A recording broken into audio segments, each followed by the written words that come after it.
I saw it in an office that was either Billy's office or... It was 666 Fifth Avenue. As a matter of fact, that's where the editing was done. 660. I'm glad I didn't know that at the time. You remember it now. I do now. Yeah. And I saw it, as I recall, standing up in a moviola in this office. And I was just blown away by it. I was staggered by it.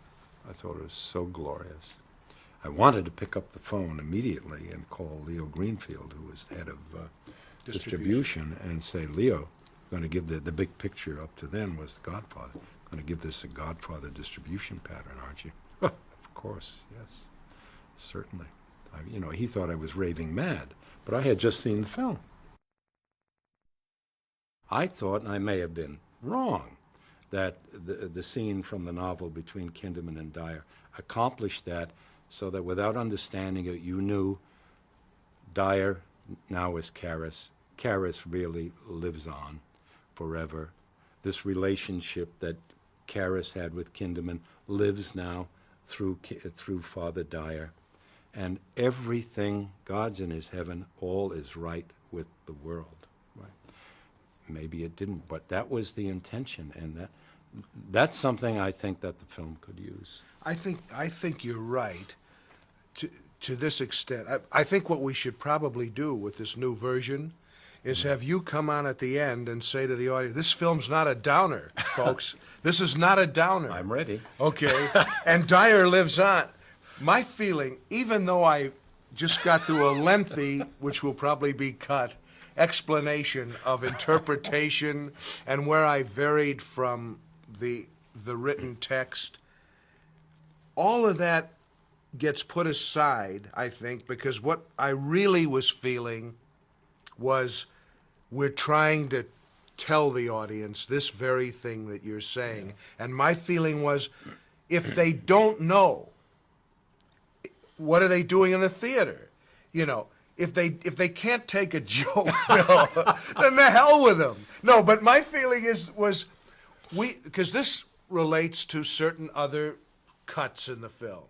The dialogue between Marin and Karras in a kind of a break in the exorcism scene, which in the film now is just a two-shot of two guys sitting on the stairs, but which you had written a quite beautiful dialogue for the two of them.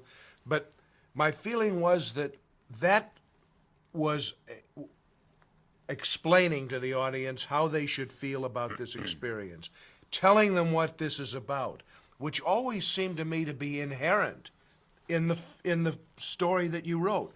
The meaning of that was inherent to me, and anything that stated it suddenly became like we were trying to teach the audience a lesson, which I think is the difference between your approach and mine. And I think if the film is successful, it's where your approach and mine both end and meet. You really believe that there is a specific meaning on these events, and that the audience must understand it to have a full experience. My feeling is there is a specific meaning to these events that the audience should discover for themselves. I agree to an extent, Bill. I certainly believe that the film, as it is, delivers a positive message about faith and spirituality and transcendence, on the most basic level. There are spirits, good ones, there are bad ones, there are works. I wanted the explanation from Marin. I'm talking about the film now. It's not why I put it in the novel. I thought it would be good in the film for Marin to explain to Karras that, listen, this is not about this little girl. We are the target.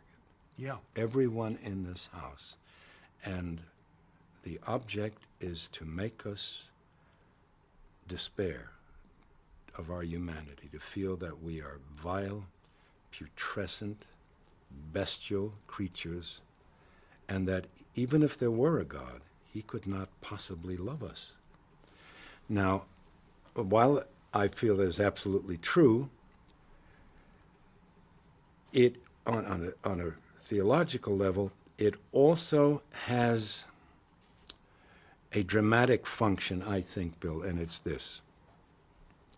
It it gives you a core, a reason for why all of, let's face it, the shock and the obscenity that are in the film and in the book are taking place. It allows the audience to not despise itself for loving all of that shock and all of that obscenity and all of that torture of the little girl and the crucifix masturbation, all of that. They can enjoy the film for what it is and not revile themselves for enjoying it. Does that make any sense? Indeed it does. Why this girl? It makes no sense.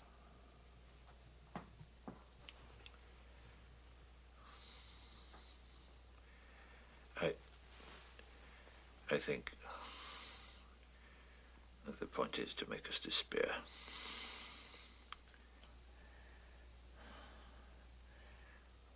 To see ourselves as animal and ugly. To reject the possibility that God could love us.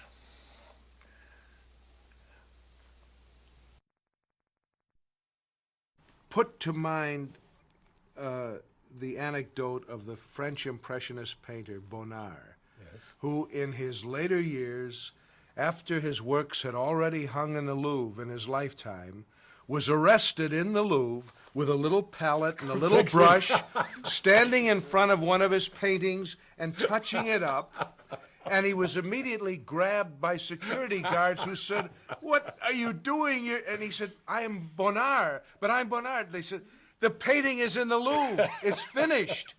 And every time I've had an impulse to try and satisfy you, Yes. if it hasn't been the financiers who have defied us, it's my own memory of what the security guard said to Bonnard, which is, "It's hanging on the walls of the Louvre, pal. It's over and out. Walk away." It's flawed.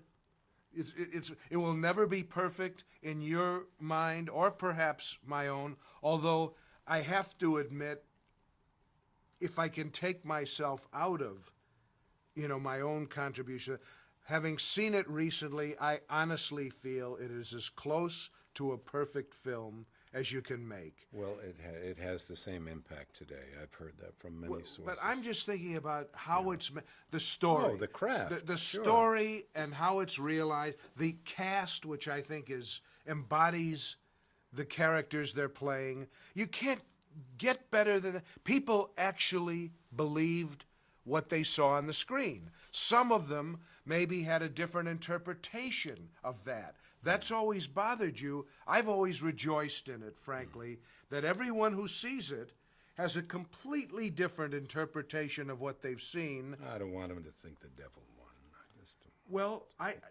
to me, it's how could they possibly think that? I know. Well, the problem is the audience, as I long suspected. I know, Bill, and what we should try to do on the re-release is have the I'll audience stand up pass at the by end. you.